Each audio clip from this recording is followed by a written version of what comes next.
का सबसे लंबा, सबसे महंगा और सबसे एडवांस्ड एक्सप्रेसवे होगा बनने के बाद। इसकी लंबाई 1250 किलोमीटर होगी और ये 5 स्टेट से पास करेगा: हरियाणा, राजस्थान, मध्य प्रदेश, गुजरात और महाराष्ट्र।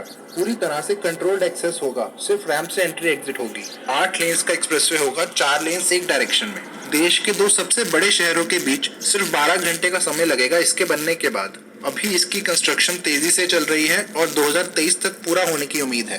गुड़गांव में सोना से शुरू होगा और मुंबई के बाहर मीरा भाईंदर में खत्म। 2 एक्सटेंशंस भी बनाए जाएंगे इसके दोनों एंड्स पर। पहला दिल्ली साइड में होगा 60 किलोमीटर लंबा, जो सराय काले खां को एक्सप्रेसवे से लिंक करेगा, और दूसरा मुंबई साइड में होगा 90 किलोमीटर लंबा, जो नवी मुंबई में जवाहरलाल नेहरू पोर्ट, जो कि एक इम्पोर्टेंट पोर्ट है इंडिया का, इसको एक्सप्रेसवे से कनेक्ट करेगा विरार में।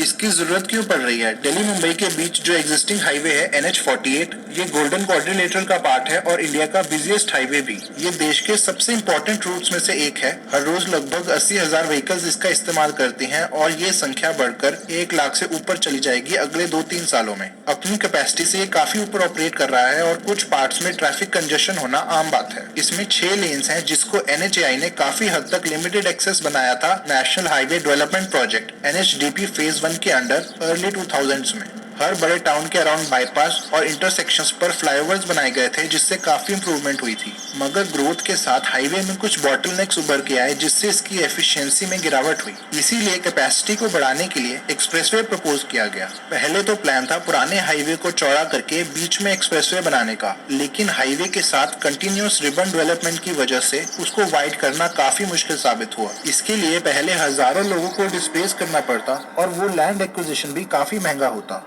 अगर कोई दूसरा रूट चूज करते वाइड करने के लिए, जैसे दिल्ली आगरा मुंबई, तो वो काफी लंबा पड़ता। इसीलिए नया ग्रीनफील्ड एक्सप्रेसवे ही एक फीजिबल सॉल्यूशन बचा। बनने के बाद ये देश का सबसे लंबा एक्सप्रेसवे होगा, आगरा लखनऊ एक्सप्रेसवे से 4 गुना लंबा। इसका पूरा रूट देखते हैं। गुड़गांव में सोना से शुरू होगा, फिर मेवात से होते हुए अलवर, मंदसौर और दाहोद से पास करेगा, फिर वडोदरा से होते हुए NH48 के पैरेलल चलेगा एंड तक, जहां ये मुंबई के बाहर मीरा भाईंदर में खत्म होगा। कुल 1250 किलोमीटर की लंबाई है, जिसमें से 80 किलोमीटर हरियाणा में, राजस्थान में 380 किलोमीटर, मध्य प्रदेश में 370, गुजरात में 300 और महाराष्ट्र में 120 किलोमीटर की लेंथ आएगी। इसके बनने से दिल्ली और मुंबई के बीच 150 किलोमीटर से डिस्टेंस कम होगा और ट्रैवल टाइम 24 घंटे से घटकर 12 घंटे हो जाएगा। दिल्ली से वडोदरा के लिए 9 घंटे लगेंगे, 18 घंटे से कम होकर। पहले अलग से मुंबई वडोदरा एक्सप्रेसवे बनाया जा रहा था, अब उसको इस प्रोजेक्ट के अंदर मर्ज कर दिया गया है।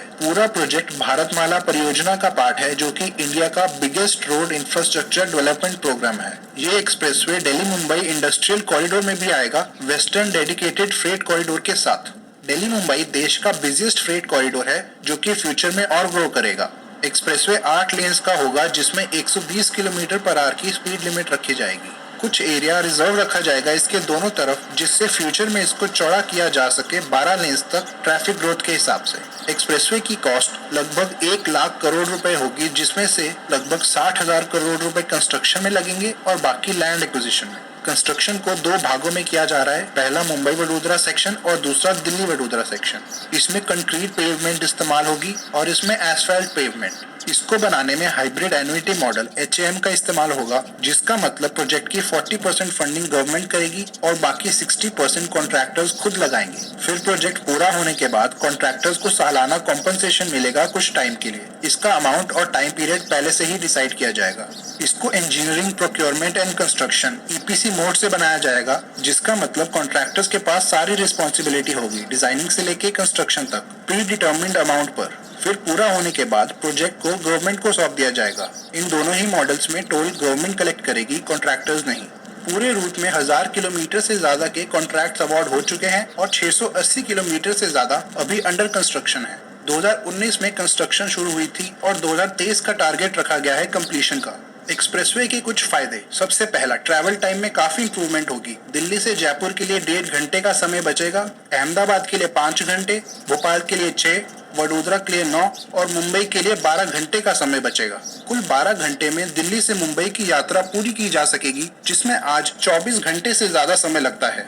इससे काफी इकोनॉमिक बेनिफिट्स होंगे, स्पेशली कार्गो मूवमेंट में। लॉजिस्टिक्स की कॉस्ट में 8 से 9% की कटौती होने की उम्मीद है, जिससे 1 लाख करोड़ रुपए बचा पाएंगी वो कंपनीज अगले 70-80 सालों में।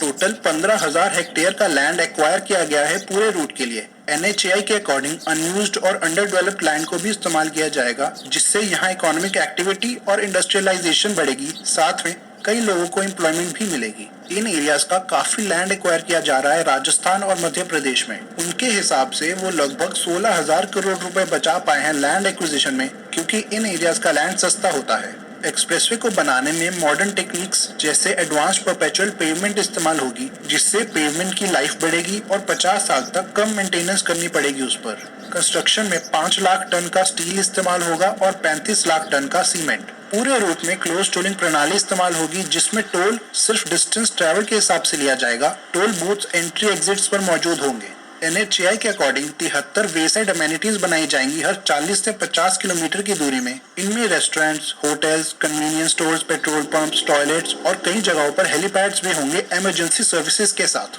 इसके अलावा पूरे रूट में 43 इंटरचेंजेस बनाने का भी प्लान है। एक्सप्रेसवे का थोड़ा स्ट्रेच टाइगर पैसेज के बीच से होकर गुजरेगा, रणथंभौर नेशनल पार्क और Ramgarh Vishdhari wild life sanctuary में। इससे वाइल्ड लाइफ को नुकसान भी हो सकता है जब वो सेपरेट हो जाते हैं एक दूसरे से, क्योंकि उनके हैबिटेट के बीच में से रोड पास करती है। एनिमल्स को रोड क्रॉस करनी पड़ती है, जिससे एक्सीडेंट्स होने का खतरा रहता है। एक्सप्रेसवे से कम प्रॉब्लम्स हो एनिमल्स के लिए, इसलिए NHAI इन एरियाज में 8 वाइल्ड लाइफ क्रॉसिंग्स बनाएगी। इसमें 3 एनिमल अंडरपासेस और 5 एनिमल ओवरपासेस शामिल होंगे। एक्सप्रेसवे की टोटल 7 किलोमीटर कंबाइंड लेंथ पर बनेंगे।